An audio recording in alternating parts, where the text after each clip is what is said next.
Yo estoy convencido que la falta de cultura y la falta de educación financiera no es tanto responsabilidad pues, de la falta de educación pública, ni muchas veces inclusive los mismos gobiernos o las empresas en general, sino es culpa de los bancos. Yo soy de los que cree, por ejemplo, que las personas no deberíamos de comprar casas para vivir. O sea, yo tengo esa opinión.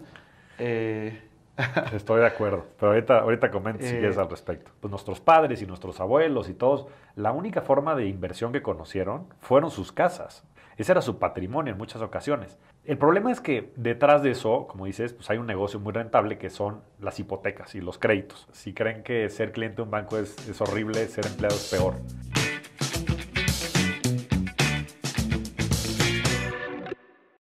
Hola amigos inversionistas, bienvenidos a un nuevo episodio en este podcast o canal de YouTube, dependiendo de dónde nos están viendo. Hoy estoy muy feliz, muy agradecido también porque tenemos un súper invitado desde Ciudad de México y en Ciudad de México. Así que hemos venido aquí. Javier, ¿qué tal? ¿Cómo estás? Bienvenido. Muy contento de estar con ustedes hoy, finalmente conocernos. Ya hemos tenido varias interacciones y feliz de estar aquí en el programa. Javier, normalmente empezamos por las historias, pero estábamos dando algunos datos súper interesantes. Así que empecemos por los datos. Cuéntanos, ¿qué datos has conseguido de México, los bancos, lo que está pasando?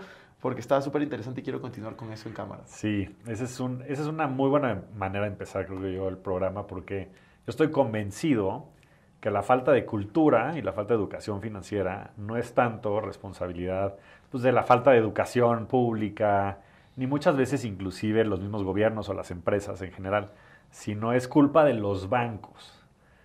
Y esto lo digo porque en el caso de México, pues hay 7 grandes bancos que tienen un oligopolio, básicamente un monopolio, pues de todos los clientes, tienen más del 95% de los clientes, créditos, saldos, etcétera. Y desafortunadamente, su modelo de negocio inhibe que exista una cultura y una educación financiera que beneficie a los mexicanos. Y esto lo puedes ver simplemente viendo los resultados de los bancos. Acaba de reportar resultados BBVA, el banco más grande de México, y no creo que sorprenda a nadie, pero pues tiene como el 40% de las ventas totales del grupo, nada más en México. Tiene el 57% de la utilidad neta del grupo, nada más en México. Y esto es debido a que lo que platicábamos, ¿no? El spread, que es simplemente la diferencia entre la tasa activa, que es la que le cobran a las personas a las que les prestan el dinero, y la tasa pasiva, que es el dinero, la tasa de interés que le pagan a las personas que depositan su dinero, es monstruosa, es de casi el 10%. En un país desarrollado es del 1,5%. Entonces estás hablando de 7 veces más caro o 7 veces más rentable, viéndolo desde el punto de vista del banco, que en cualquier otro país. Y el dato más escalofriante de todos es que hay más de 5 millones de pesos, 5 billones en español, pero sería trillion en inglés, que son más de 250 mil millones de dólares, que para ponerlo en contexto, pues es una monstruosidad de dinero, pero son más que las reservas internacionales del país, que están al 0%, cuando la tasa de CETES hoy está a más del 11%. Si ese dinero estuviera invertido en CETES, estarías dándole a cada adulto que existe en el país más de 6,800 pesos anuales. O sea, son más de $350 a cada persona, a cada adulto, a cada padre de familia, en un país en donde claramente lo necesitamos. Entonces es paradójico, ¿no? Porque tienes a las grandes instituciones financieras que son las que inhiben la cultura y la educación financiera y que se desarrollen todos los demás mercados y que por ende nos beneficiemos, no nada más como personas, como familias, como ciudadanos, sino como país. Entonces es increíble que existan este tipo de incongruencias en un país como México. ¿Y cuál crees que sea la solución? ¿Cómo crees que se pueda mejorar toda esta situación tan complicada? Pues creo que empieza por nosotros, Cristian, por gente como tú, gente como yo y otros muchos movimientos que podamos generar para ayudarle a la gente a empezar por ser consciente de que esto es un problema. Hay mucha gente que ni siquiera percibe que esto es un problema. Porque dicen, oye, pues perfecto, yo tengo mi dinero en el banco, ¿no? Como todos, como mi tía, como mi prima, como mi papá. ¿Por qué lo habría de hacer de manera distinta? Dice, no, no, no, invertir no, invertir riesgo, riesgo, riesgo. O no, de esos te roban tu dinero, desaparece. Y sí, sin duda, hay un montón de cosas que, pues hay fraudes, ¿no? Muy famosos, la gente promete cosas que no son. Pero también hay instituciones financieras y hay productos muy sencillos como son los CETES, que son certificados de la tesorería, son bonos emitidos por el gobierno mexicano, que son muy seguros, o sea, inclusive más seguro que los mismos bancos. Claro. Ahorita estás viendo la debacle de Silicon Valley Bank en Estados Unidos, en donde si no hubiera sido por el rescate del Banco Central, hubieran dejado a muchísimas, sobre todo startups, sin sus depósitos. Totalmente. Por haber tenido el dinero a la vista. Porque hay unos seguros que cubren hasta cierto monto, ¿no? En Estados Unidos son $250,000. En México son cerca de 3 millones de pesos. Y dicen, no, bueno, eso pasa en Estados Unidos, pero en México no. No, ¿cómo no? En México pasó esto con Banco FAMSA hace solo 3 años. O sea, estos precedentes existen en todo el mundo y es real. Entonces, creo que empieza por generar ese conocimiento, generar esa información y distribuirla con personas que no tengamos un conflicto de interés, como tú o como yo, y que podamos hablar libremente. Totalmente. De hecho, este tema de los bancos a mí se me hace muy interesante. Yo cuando hice el MBA hace 2, 3 años, mi proyecto fue hacer un neobanco, y específicamente para Perú. Y ahí fue donde entendí el tema de los spreads. En cuanto a spreads, el país que tenía el spread más grande, o sea, entre lo que te costaba el dinero y a cuánto tú lo dabas, estaba en Brasil. Y tú sabes que justo en Brasil estaba el neobanco más grande de Nubank. Entonces, no es como coincidencia que hay como empresas que están entrando. El segundo país donde había un mayor spread era Perú. Después estaba Colombia y México. Ya. Entonces, Perú tiene también un spread súper grande y ese es un problema real. O sea, real y que de hecho está sucediendo hoy en día. Y yo creo que no solamente los creadores de contenido, sino están abriendo posibilidades también para empresas que solucionen esta clase de spreads. No sé si viste hace poco la noticia de Apple. Fantástica. Eso fue, yo me quedé como dije, ¿cómo saco mi cuenta en Apple? No podía porque me faltaba el ID en Estados Unidos, pero me pareció increíble. O sea, entrar a competir dando, creo que está 4.5, sí, ¿no? Pero contra el cero. Exacto. O sea, es infinito. Sí. O contra, pues, ¿qué te pagan? ¿0.10? 4 es 40 veces más. En Estados Unidos creo que los mejores bancos te van 0.5. Sí, es una locura. Apple está ofreciendo el 4.15. Exacto. Entonces es impresionante. Y cuando te pones a pensar cómo crean dinero los bancos, pues da hasta miedo a veces. Es licencia para matar. Sí, o sea, a veces da miedo. Yo en verdad me he puesto a pensar, cuando pasó esta quiebra de Silicon Valley Bank, yo me puse a analizar qué pasó. Y cuando te pones a darte cuenta, eso en verdad puede pasar con ese banco era grande. Claro. Tenía patrimonio arriba de 200 billions y abajo de 250 para que no los regulen tanto. Y cuando te pones a pensar, eso podría pasar no cualquier banco, pero casi sí. O sea, cualquiera de los que no son tan grandes. Porque y de hecho si quieres conversemos de eso, es cuando los bancos reciben dinero, ellos si reciben 100, tienen permiso para prestar, dependiendo del país, entre 800, 900, 1000, o sea, es un multiplicador de dinero, crean dinero. Así es. Entonces, no sé, ¿quieres comentar algo de esos temas o quieres que vayamos a tu historia? No, mira, si quieres podemos terminar por comentar el tema de los bancos. Digo, quiero ahondar en el tema de que desafortunadamente el modelo de negocio de los bancos es generar esta ignorancia financiera para tener un costo de capital o de financiamiento bajo. Y como tú decías, voltearse y prestarlo pues 10 o 15 veces más caro, lo que sea, ¿no? Pero por otro lado, como bien mencionas, son las únicas entidades que tienen la capacidad de multiplicar el dinero. Y lo hacen a través pues, del mismo mecanismo, ¿no? en que ellos estén habilitados para prestar el dinero y que solo deban de tener, por Basel, que fue una de las políticas que se implementó a nivel global después de la crisis de 2008, reservas por hasta 15% del total del dinero que tienen en circulación. Claro, eso es lo que yo te decía. Entonces tú puedes multiplicar por 7. Exacto, y en algunos países es 10%. En algunos países 10%. Entra 100 en Estados Unidos. Y sacas 1000. O sea, el banco le prestan 100 y luego tienen para prestar 1000.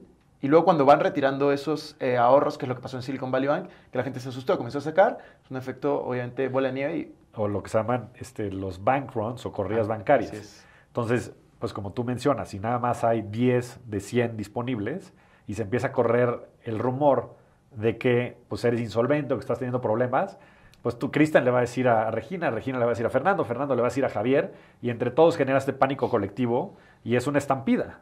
Exacto. Y el tema es que después de que sale el último peso de los 10 que se tenían, pues ya no hay dinero, ¿no? Y los otros 90 se quedaron en insolvencia. Así es. Así que el modelo de los bancos, a mí me parece un tema súper interesante. O sea, de los más polémicos que a mí me gustan es el tema de los bancos y cómo crean dinero y cómo, yo teorías, no sé si decir conspirativas, pero las teorías en verdad que yo soy de los que cree, y ahí sí, no sé cuál es tu posición al respecto, yo soy de los que cree, por ejemplo, que las personas no deberíamos de comprar casas para vivir. O sea, yo tengo esa opinión. eh, Estoy de acuerdo, pero ahorita comento si quieres eh, al respecto. yo soy, en verdad, de que muchas veces nos mienten. O sea, hay cosas que culturalmente hablando están bien, como decir, compra tu casa, el sueño americano, tal. Y justo el otro día vi un video de eso. Y eso en realidad, ¿para quién es el negocio de las casas? O sea, los bancos, justamente el negocio de los bancos es prestar dinero. O sea, ese es su producto, eso es lo que venden. Pero no pueden prestar dinero a las personas porque sí, para que se lo gasten en ropa, en comida. O sea, pueden prestar por una cantidad limitada, es muy riesgoso. Tienen que prestarlo a través de las casas. Tienen que prestarlo a través de negocios, es muy riesgoso. La casa es lo más seguro para el banco, no necesariamente para ti. No necesariamente para que tú vivas allí. Entonces, yo tengo inmuebles, pero todos están alquilados. Todos se pagan solos, están ahí dándome un porcentaje de rentabilidad. Pero es algo que las personas normalmente... Tú le dices eso y es como, no, mi casa es mi mejor inversión. Claro, porque es lo que conocen, ¿no? Pero creo que dice una cosa bien importante, Cristian, es de quién es el negocio. O sea, yo creo que cada vez más nos tenemos que cuestionar eso, ¿no? Oye, ¿por qué me están incentivando un crédito, no? Digo, en México es hasta atosigante cómo te hablan a darte crédito y, oye, ¿no quieres diferir tu saldo? Y obviamente todo es marketing engañoso que fomenta el modelo de negocio, ¿no? Y después está esta falsa creencia también acerca de las casas. Y desafortunada o afortunadamente, pues un poco herencia. ¿Por qué? Porque pues, nuestros padres y nuestros abuelos y todos, la única forma de inversión que conocieron fueron sus casas.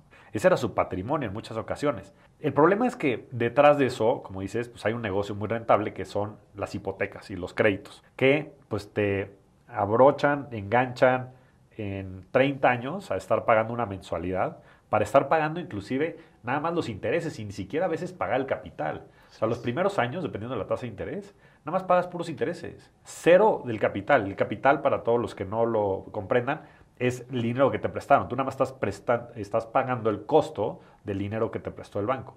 Y eso hace pues, que se genere toda una economía de mercado alrededor pues, de los bancos, de los créditos, que pues, básicamente te tienen esclavizado por 30, 20, 15 años, cobrando una rentita, como si fuera una suscripción de Netflix. Y la verdad es que en muchos casos no hace ni siquiera sentido desde el punto de vista financiero. O sea, uno es pues, el tener el peso en cuanto a la paz mental que puedas tener, todos los días decir, debo dinero. O sea, tener eso ya es a que vas perdiendo. O sea, la deuda en sí, pues es un tema que a la gente pues, le genera estrés, le da miedo. Y entonces te tienen con la deuda por 30 años. Entonces todos los meses tienes que salir a trabajar para pagar eso. Déjate tú para tus recursos propios y para tu salud y para disfrutar con tus seres cercanos. Es vivir esclavizado, es no tener libertad financiera. Y después déjate tú el costo de la deuda desde el punto de vista de estrés, desde el punto de vista financiero. O sea, tampoco en muchos casos hace sentido. Por ejemplo, en México, las hipotecas que puedes sacar pues tal vez no están tanto más caras ahora con la subida de las tasas de interés, pero tal vez estén a un 15%, contra 11% que te están dando los CETES. Pero ahí la métrica importante se llama cap rate o capitalization rate, que quiere decir el valor que las rentas significan del valor total de la propiedad. En México esa estadística es ridículamente baja. O sea, en México, en la Ciudad de México, que es probablemente el lugar en donde las rentas sean más significativas en todo el país, el cap rate está entre el 3 y el 5%. Eso quiere decir que te rentan en todo el año entre el 3 y el 5% del valor del inmueble. Entonces tú lo que puedes hacer es agarrar, meter tu dinero en CETES, que te esté generando el 11, y simplemente sacar de ahí el 5% que te está generando y con eso pagar tu renta. Sí. Y estás ganando 6% más. Versus el otro escenario que es agarra y no nada más metas tu dinero que tenías en CETES, suponiendo que fuera $1,000,000, lo que sea, sino después sácate un crédito por 3, 4, 5 millones de pesos y entonces págale tú ese interés al banco, al 15. Entonces, o sea, te pega por todos lados. O sea, desde un punto de vista económico no te funciona. Desde un punto de vista de paz mental no te funciona y de estrés en tu vida diaria. Y desde un punto de vista también de la ecuación de todos los puntos, tampoco te conviene. O sea, te conviene invertir y rentar. Y está clarísimo por los datos, no por mi opinión. Totalmente. O sea, yo estoy de acuerdo con los datos que tú has mencionado, pero al mismo tiempo, yo, por ejemplo, creo que hay oportunidades en inmuebles. O sea, hay personas que pueden buscar y encontrar oportunidades que te rindan arriba de ese 3-5% que estabas mencionando, pero no para vivir. O sea, yo soy de las personas, ahí Ya. estoy de acuerdo, yo veo los inmuebles como una inversión, no como comprar algo para vivir yo. Yo siempre vivo en cosas rentadas, me encanta ese tipo de modelo de negocio para mí, y al final invertir en inmuebles sí te puede rendir menos en flujo efectivo, pero hay algo que es la precisión del valor, Claro. que ahí puede rendirte, pero estoy de acuerdo con lo que dices de, para el común de las personas, que no va a hacer este negocio y que está comenzando a invertir, yo sí lo pondría en CETES, o para las personas que nos escuchan fuera de México, en inversiones tradicionales como puede ser un fondo indexado, un depósito a plazo, un bono de gobierno en otros países, porque CETES es de México, etcétera, ¿no? Sí, Pero ahora sí me de gustaría acuerdo. ir a la parte de la historia. Cuéntanos un poco de ti, cuéntanos un poco de cómo empezaste, qué estudiaste, tu experiencia laboral, que justo lo estábamos hablando y me parece súper valioso y te voy a hacer preguntas de eso ahora. Cuéntanos un poco de los últimos, no sé, 15 años. Sí. Pues mira, ha sido un camino súper interesante. Yo empecé trabajando en bancos, en Citibank, y ahí aprendí a odiarlos. Los conocí por dentro y por fuera, y de verdad, si creen que ser cliente de un banco es horrible, ser empleado es peor. Entonces, de verdad que hacen las cosas muy complejas, muy complicadas, y creo que es el sector que más disrupción e innovación va a tener. Por eso hay propuestas, como decías, de Nubank y otros muchos que creo que Apple, o sea, todas estas que tienen o sea, Apple tiene un Net Promoter Score de 95 puntos, siendo 100 el máximo. Los bancos tienen cero, porque es o sea, no es que cero sea la calificación mínima, el Net Promoter Score va de menos 100 a 100. Pero es ridículo lo bajo que es el servicio y la percepción del servicio de los bancos a nivel global. Entonces, que entre todas estas marcas van a generar pues, muchísima competencia sana, porque hay mejores productos, hay mejores servicios, y creo que eso va a cambiar muchísimo el landscape financiero y me tiene muy entusiasmado. Entonces empecé ahí, rápido me cambié a GBM, que GBM es una de las mayores instituciones de inversiones en el país, en México. Eh, Ahí empecé todas las áreas digitales, era más bien un investment banker a boutique, y las áreas digitales empezaron a crecer de manera muy, muy importante. Después me fui de director general del Asset Manager, que era una empresa independiente que supervisábamos o administrábamos más de 5,000 millones de dólares en activos bajo gestión. Y después regresé como Chief Strategy Officer ya de todo el grupo, y cerré la etapa en GBM levantando dinero de SoftBank a una evaluación de más de 1,000 millones de dólares, con lo cual pues, llegamos al estatus de unicornio, para pasarme a otro unicornio, que en este caso fue Bitso, en donde fui Chief Product Officer, Chief Product and Growth Officer por poco más de un año, con un equipo brillante y sobre todo abriendo países como Brasil, como Colombia, haciendo dinámicas bien interesantes en un mundo distinto, donde yo creo que la tecnología pues, de blockchain y los mismos criptoactivos van a cambiar mucho del landscape financiero. Y durante el último año he estado emprendiendo principalmente en dos ejes. Uno es en los fondos de inversión, en la industria de fondos de inversión, sobre todo con fondos de inversión de activos alternativos, llámese cripto, llámese real estate, tanto operativo, como también otros proyectos, por ejemplo, venture capital, private equity, growth equity, entre otros, ¿no? Estamos sacando fondos temáticos para darle acceso a demográficos que no tenían acceso a este tipo de inversiones alternativas. Creo yo que las inversiones en bolsa y en otros, si bien no están donde deberían de estar, van en el camino correcto. Hoy GBM tiene más de 4 millones de cuentas, eh, y también CETES y otros productos han democratizado en cierta medida todo eso. Buenísimo.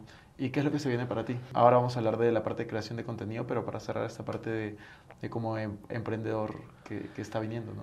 Pues yo veo un gran problema, que es este tema de la ignorancia financiera, y veo un gran problema en que la gente no invierte. Y como decías tú, en lo único que invierten es en sus casas en las que viven. Y creo que ese es un error, porque creo que si lo ves como inversión hay muchísimos ángulos que puedes aprovechar. Pues desde viviendas que sean más bien para rentas de turismo, otros arbitrajes que puedas hacer de precios, mismo jugar con las valuaciones de los inmuebles, porque no es lo mismo quedarte un inmueble 30 años, que además lo debes, a que como tú decías, pues estés jugando con las valuaciones, etcétera, ¿no? Entonces, sí creo que el tema de real estate es una gran oportunidad, si se sabe invertir en él, pero creo que el modelo de vivir en el real estate no es el modelo más óptimo desde el punto de vista financiero. Entonces, es el único medio a través del cual invierten los mexicanos. En su propio patrimonio lo invierten en sus hogares. Entonces, hay mucho que construir desde el punto de vista de enseñar a la gente a invertir, a perderle el miedo, pero sobre todo también que entiendan que es la única manera realista de lograr un patrimonio. O sea, es la única manera realista de lograr un verdadero patrimonio que te dé libertad financiera. ¿Y libertad financiera qué quiere decir? Tener opciones. Tener opciones para irte a vivir a otro país, para separarte de tu esposo o esposa, para renunciarle a tu jefe que odias del trabajo. Entonces, eso es libertad financiera. Entonces, lo que queremos hacer a través de la revolución de la riqueza, que es la empresa y el movimiento que estoy liderando, es crear conciencia acerca de la importancia de tener unas finanzas sanas, pero sobre todo la importancia de invertir y después ayudarle a la gente a invertir de manera correcta para que puedan desarrollar un patrimonio. Buenísimo. ¿Y cómo esto está alineado a lo que vienes haciendo en los últimos meses, que es crear contenido? ¿Cómo pasaste del lado corporativo a ahora volverte un creador de contenido, estar constantemente en redes sociales, hablando de finanzas personales, inversiones, inteligencia financiera y demás? Pues creo que justo el mayor problema no es que la gente no se quiere educar, es que no saben que se tienen que educar. Ese es el problema. O sea, el problema es que la gente no sabe que no sabe. Y para eso hay que pues, llevarlos desde la mano y plantear el problema y plantear la solución desde un punto de vista muy fácil de digerir y muy simple. Y con casos, no nada más con números, sino con casos del día a día y contundentes, en donde la gente pueda comprender con la historia con la que empezamos. ¿Por qué tener el dinero en el banco es malo? ¿Por qué el dinero en el banco no es tuyo? El dinero en el banco no es tuyo. Nosotros estamos prestando ese dinero al banco. Que la gente se tome la molestia de leer el documento, el contrato que firman cuando abren una cuenta. O sea, no es dinero de la gente. Entonces, abrirle a la gente los ojos para que después ellos puedan entender que necesitan capacitarse, que necesitan educarse para entonces poder hacerse cargo de sus finanzas y entonces sí lograr la libertad financiera que les permita tener opciones, que les permita ser feliz en la vida. Yo creo que al igual que hay una pirámide de Maslow, ¿no? De necesidades básicas, de alimentación y demás, hay una pirámide también financiera. Y la verdad es que es bien difícil para la gente poder ser feliz, poder tener paz, si no tiene estabilidad financiera. O sea, es que no tienes nada. O sea, si no tienes la certeza de que mañana va a haber pan en tu casa, que vas a tener un techo, o sea, no vas a poder ni dormir, vas a tener que salir a trabajar, vas a tener que desvivirte por poder cumplir tus necesidades básicas. Y desafortunadamente esa es la realidad del 80% de las personas, no nada más en México, sino en toda la región. Porque en América Latina, como bien decías, es igual o peor. Entonces, si no empezamos por ayudarle a entender a la gente que se necesitan capacitar, pues no vamos a llegar a ningún lugar. Y hoy, pues la oportunidad de hacerlo a través de los medios digitales es brutal, porque desde una cámara de un celular puedes hacer esto y llegarle a cientos de miles de personas. América Latina es el lugar en donde más consumo de medios digitales hay en el mundo. Es la región con más, 3 horas y media nada más de social media. Wow. Entonces ahí está. Y ahí está la gente. Y entonces nada más es cómo creas un formato que sea convincente, que sea fácil de digerir para que la gente entienda estos problemas y que entonces pueda también trabajarlos. Buenísimo. ¿Qué crees que es lo que cualquier persona que nos esté escuchando o viendo debería de saber para manejar mejor su dinero? O sea, yo creo que son cosas básicas que desafortunadamente no se enseñan ni en la escuela, pero entender sobre balances generales, estados de resultados, pero no me estoy yendo a la parte técnica, sino simplemente a que entiendan, como decía el libro de Padre Rico, Padre Pobre, o sea, la diferencia entre activos y pasivos, la diferencia entre ingresos y egresos. Es que suena hasta a veces ridículo, pero la verdad es que creo que es lo más importante, que tengan las bases, ¿no? Y sobre eso que puedan después empezar a construir, que entiendan cómo funcionan los distintos integrantes de los sistemas financieros, ¿no? O sea, pues yo creo que un banco es necesario tener un banco. O sea, bueno, más bien, como decía Bill Gates, no es necesario tener un banco, pero sí es necesario hacer banking. O sea, tiene que haber agentes que hagan préstamos, ¿no? Porque los préstamos ayudan a financiar otros muchos proyectos productivos, como tú decías, pues más bien empresas o otro tipo de inversiones y no tanto crédito al consumo, que creo que no sirve de nada.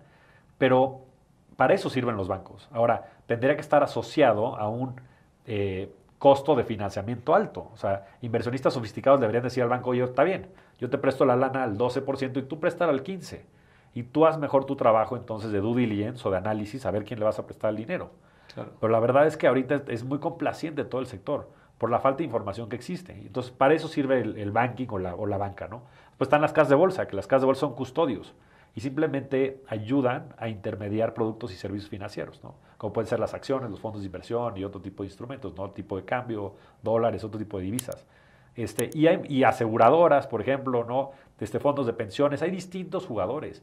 Y creo que simplemente ayudándoles a entender cómo cada uno de estos les ayuda a ellos a cumplir con sus necesidades, pues también es una súper ventaja, ¿no? Y digo, por último, la importancia de invertir. O sea, invertir tiene un secreto que se llama el interés compuesto. Y el interés compuesto hace que el dinero crezca de manera exponencial en vez de manera lineal. Lo que sucede es que si tú inviertes $100 al 10%, pues el primer año vas a ganar $10, ¿no? Y es una matemática muy sencilla. Pero si le preguntas a la mayoría de la gente, te van a decir que vas a duplicar ese dinero en 10 años, porque van a hacer las matemáticas, van a decir, bueno, me gané $10, si divido 100 entre 10, me va a dar 10 años. Pero es incorrecto, porque para el año 2 vas a tener una base de $110. Entonces, el rendimiento del segundo año va a ser 11. Y así sucesivamente, en 7 años vas a duplicar el dinero en vez de 10. Y después cuando pases de 200 no vas a pasar a 300, vas a pasar a 400, de 800 y a 1600. Y se vuelve exponencial y casi que vertical la curva. Y eso lo que hace es que el dinero se multiplique varias veces. Y es lo que ha hecho que todos los multimillonarios, empezando por Warren Buffett, hayan acumulado la cantidad de riqueza que han hecho a través del tiempo. Y si la gente entiende eso, entiende que la única manera de generar un verdadero patrimonio es a través de las inversiones. Y eso es mi misión en la vida. Sí, de hecho, yo cuando tuve 19 años fui a una conferencia con Warren Buffett, que justo lo comentabas, y ahí fue el momento que yo entendí la importancia de comenzar a invertir y comenzar a invertir lo antes posible en la vida. O sea, yo creo muchísimo en el interés compuesto, de hecho es algo que yo aplico. El primer video que yo saqué en mi canal de YouTube hace 5 años se llama Cómo ser millonario y solo hablo del interés compuesto.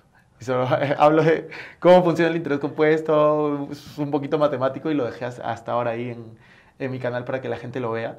Así que estoy totalmente de acuerdo con lo que mencionas y comparto muchísimo esa misión de educar financieramente, la importancia de la inversión. Ahora vamos a hablar un poco de inversiones. Antes de pasar a las preguntas finales, me gustaría preguntarte, tú has estado muy metido en las inversiones durante los últimos años. ¿Qué inversiones recomiendas a las personas de a pie? O sea, no las que tengan millones, las que tengan cientos o miles de dólares. Pues mira, qué interesante lo que dices de tu programa. El primer episodio de mi podcast, que se llama Rockstars del Dinero, que invito también a toda la gente que nos esté escuchando, y pronto te tendremos por allá, me encantaría también invitarte.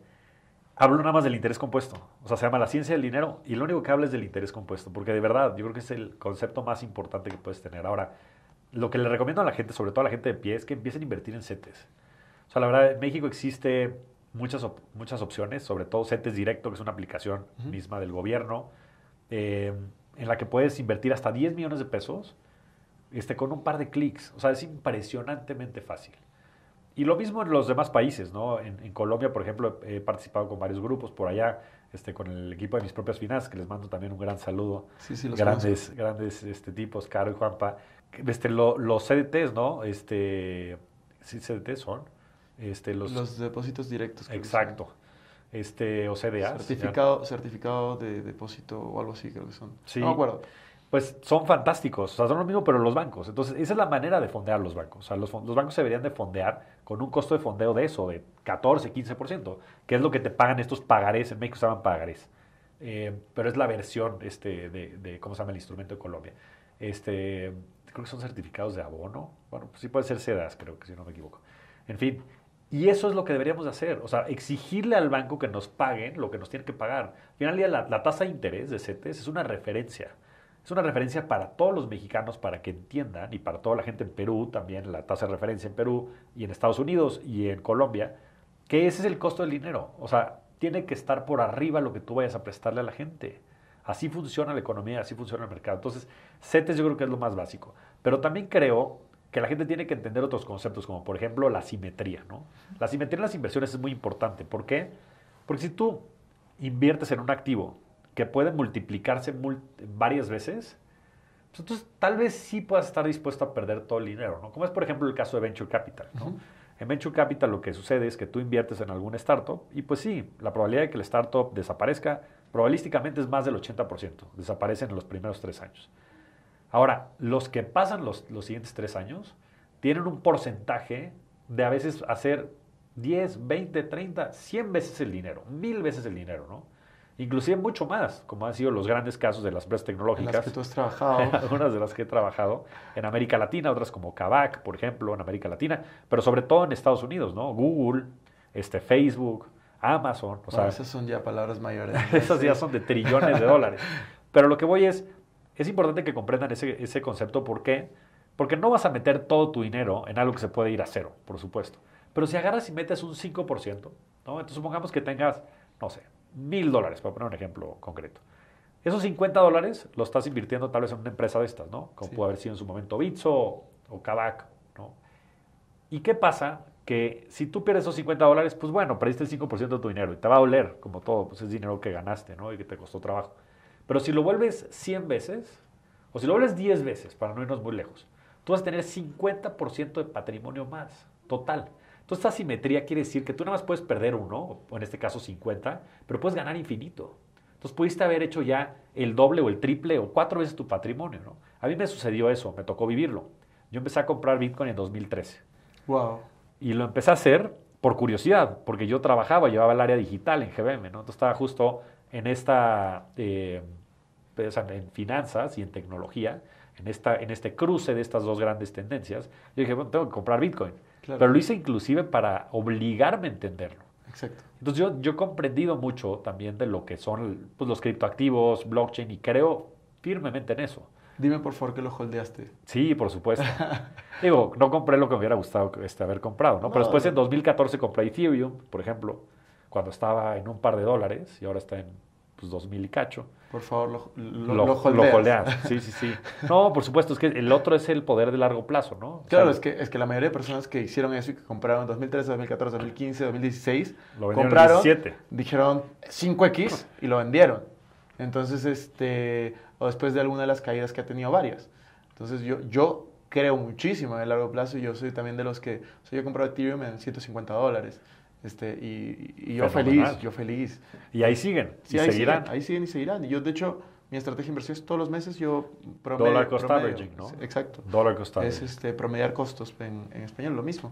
Y nada, sigue con la historia, te interrumpo. No, pero es que eso es fantástico. Es que, bueno, yo tengo un porcentaje importante de mi patrimonio en criptoactivos. Y bueno, todo empezó de esa manera, ¿no? Pero creo que esa simetría es un concepto bien importante porque te permite generar esta exponencialidad con un porcentaje pequeño de tus activos, ¿no? Que después se puede volver más grande y que después también lo ideal sería rebalancearlo para que siempre mantengas un portafolio balanceado en función de tus necesidades de corto plazo de flujo y también del patrimonio y de las necesidades realidades que cada uno de nosotros tenga, ¿no? Un joven que no está casado, que no tiene compromisos y demás. Yo te estoy señalando, te veo muy joven, Cristian. Gracias. No sé si estés Tengo casado o no. Tengo 28. Tienes 28 años. Pero Pero no estoy casado. entonces puedes asumir más riesgos, ¿no? Entonces podrías tener un patrimonio un poquito o un portafolio un poquito más agresivo, con más de estos componentes que puedan tener más upside o alza y tal vez no cosas tan seguras, ¿no? Y tal vez alguien que ya tenga otras características, esté por jubilarse, pues claro que el porcentaje que tendría que tener de activos más seguros tendría que ser mayor, ¿no? Y menos especulativos en ese sentido. Pero creo que hay que tener un poco de todo. Empezar pues de menos a más y con más certeza que riesgo, pero poco a poco empezar a meterte en lugares en donde te pueda generar este upside exponencial a través de la simetría. Me parece súper importante lo que dices de la simetría de riesgo. Es algo que de hecho muy poca gente conoce y yo sí lo comparto mucho y es el tema de, como bien lo mencionabas, de no necesariamente lo común, ¿no? Es lo típico, tal cual como siempre te dicen, tu casa es tu mejor inversión, te dicen a mayor riesgo, mayor beneficio, y no necesariamente. No necesariamente. Entonces, eso es muy importante. Cuando tú inviertes, tú quieres buscar esas asimetrías de riesgo y eso es algo que yo cada vez que leo cosas sobre y de Warren Buffett, es lo que él busca. O sea, es lo que él busca, esa asimetría de riesgo. Ahora me gustaría pasar a 5 preguntas que le hago a todos mis invitados. Me encanta hacerlas. Una, más o menos ya te la hice, así que igual te la voy a hacer por si se te ocurre otra idea. Y si no, dices, bueno, la que ya mencionaste. La primera pregunta es, para poner contexto, la mayoría de personas vienen y me dicen, Cristian, quiero comenzar a invertir, pero no tengo dinero, o tengo muy poco. Entonces, yo decidí poner una cantidad y es, imagínate que tú no tienes patrimonio en este momento, tienes $100. Al igual que una persona que está por ahí, que tiene algunos conocimientos en algo, tiene solo $100. ¿Qué harías para hacerlo crecer? Pues mira, regreso a la premisa de el momento de la vida de cada uno, ¿no? Yo creo que si quieres crecerlos y no vas a tener necesidad, más bien, si no vas a tener necesidad de utilizar esos $100, yo iría al activo que creo que va a tener más rendimiento en el largo plazo y creo que son las criptoactivos. O sea, Y yo sí creo. específicamente Ethereum, Ethereum. sí. Yo creo que Ethereum para mí es el top pick de los criptoactivos. Creo que el tamaño de mercado con las distintas aplicaciones que puede tener la red lo hace muy atractivo y el mismo caso de uso de ser un blockchain de segunda generación que habilita mucha más funcionalidad que Bitcoin, creo que va a hacer que en el tiempo desplace a Bitcoin. Buenísimo. Segunda pregunta. ¿El libro que más veces has regalado o recomendado? El, el almanaque Naval Ravikant, el Naval Almanac. No lo he escuchado, así que... ¿De Es qué trata? extraordinario. Bueno, Naval Ravikant es uno de los pensadores modernos con el que más comparto mucho su ideología. Es inversionista ángel de Silicon Valley, sabe tener yo creo que como 50 años. Fue inversionista de Twitter, de Uber, de muchas de las empresas tecnológicas, de origen de la India y sobre todo ha generado, pues yo creo que toda una filosofía de vida y de pensamiento alrededor de la tecnología con las inversiones, que son cosas que me apasionan muchísimo, y de modelos mentales para poder ser feliz de manera general, ¿no? Entonces combina estas como tres pasiones que tengo, bueno, obviamente la felicidad, productividad y tecnología. Buenísimo. ¿Una frase que te guste mucho o que te repitas constantemente? Esa es buenísima, gran pregunta. Una que me gusta mucho y que ha sido muy importante para mi vida desde hace mucho tiempo es: las cosas tienen que ser creídas para ser vistas. Por lo general se usa al revés, se dice ver para creer, pero yo creo que es una dicotomía. O sea, yo creo que los humanos inventamos el mundo, nosotros creamos, somos creadores. Y creo que antes de ver algo hecho realidad hay que creer que es posible, ¿no? Si no, por definición es imposible. Entonces yo creo muchísimo en las historias y en poder compartir mis pensamientos y mis creencias a la gente, porque creo que de esa manera se hacen realidad. Entonces creo que pues, pequeños grupos de personas que creen firmemente en algo son los que cambian al mundo. Cuarta pregunta es, ¿cómo te gustaría ser recordado? Pues me gustaría ser recordado como alguien que habilitó libertad. Para mí la libertad es muy importante.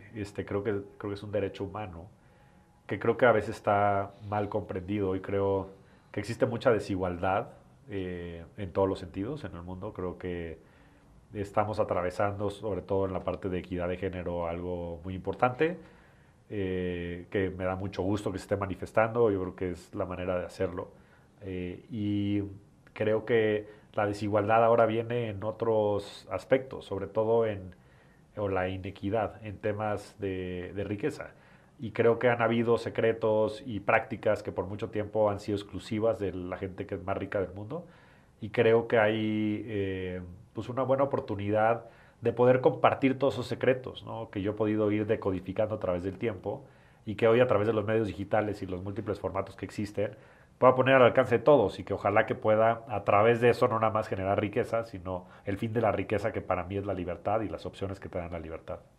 Yeah. La última pregunta que te tengo es, este podcast se llama Invertir Joven.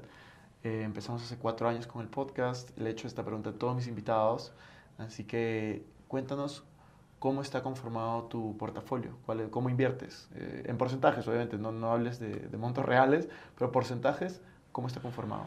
Justo acabo de hacer el corte, entonces hago un corte trimestral en el que llevo mi portafolio. Es una buena práctica, yo lo llevo semestral. Pues bueno, digo, con que lo hagas una vez al año yo creo que es suficiente. Yo tengo como un 30% de mi patrimonio invertido en criptoactivos, principalmente en Ethereum y a través de fondos de inversión. También tengo exposición a varios fondos de inversión. Creo que hay mucha simetría de acceso y de información en el sector de cripto, entonces creo que tener fondos de managers activos que estén muy involucrados en la industria hace mucho sentido y me ha ido muy bien. Tengo un 20% en acciones, principalmente acciones de las empresas en las que he trabajado y que se ha generado pues, también a través de mi trabajo y de mucho de la exponencialidad también de las empresas, ¿no? Siendo hoy unicornios.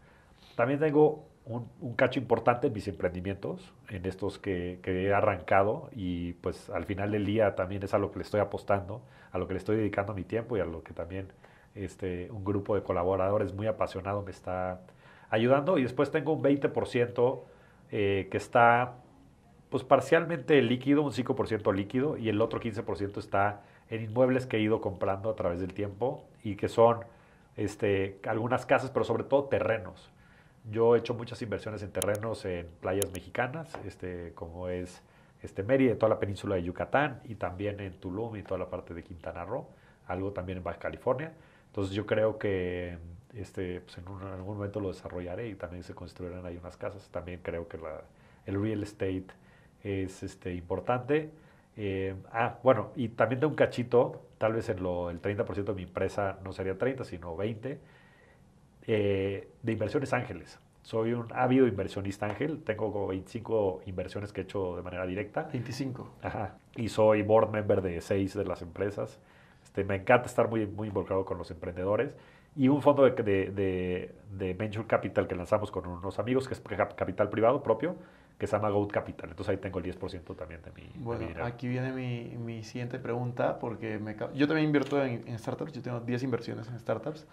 De esos 25 que has invertido de manera directa, me gustaría saber cuál ha sido la que mejor te ha ido en múltiplo. O sea, obviamente no digas ni cuánto invertís ni nada, pero en múltiplo, cuántas X ha hecho. Puedes mencionar la empresa o no, como tú lo veas conveniente, porque no te voy a dar el disclosure que puedas tener. Y de esas 25, ¿cómo están? O sea, por ejemplo, de las 25, ¿cuántas han cerrado? Si has cerrado alguna, ¿cuántas crees que han sido un home run y cuál ha sido la ganadora, ¿no? Pues mira, ahorita siguen 25 activas, yo creo que he hecho como 35 inversiones, entonces 10 de esas ya murieron, lo cual creo que creo que es un porcentaje de bateo alto. Creo que también es un poco coincidente, o sea, la verdad es que creo que tengo parte del mérito, pero también parte ha sido, creo que el momento de México, en el momento en el que hice las inversiones, muchas de ellas son recientes, yo te diría que las 25 probablemente la mitad sean de los últimos 18 meses, entonces he estado muy activo también desde que salí de Bitso en las inversiones personales. En la que más he hecho más de 100 veces mi dinero, con sus debidas diluciones a través del tiempo, pero pues sí, la verdad es que invertir desde etapas muy tempranas en buenos emprendedores y demás hace mucho sentido. Pues algunas de las empresas en las que he invertido, por ejemplo, son empresas como Albo, que es un neobanco aquí mexicano, Bitso también fui inversionista antes de ser colaborador.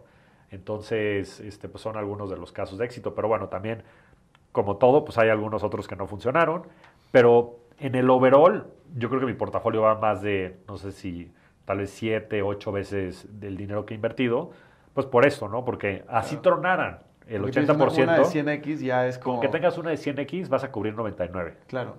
No, yo en mi mejor... Yo voy 3 años de inversionista ángel. Mi mejor inversión, tengo 12X en papel.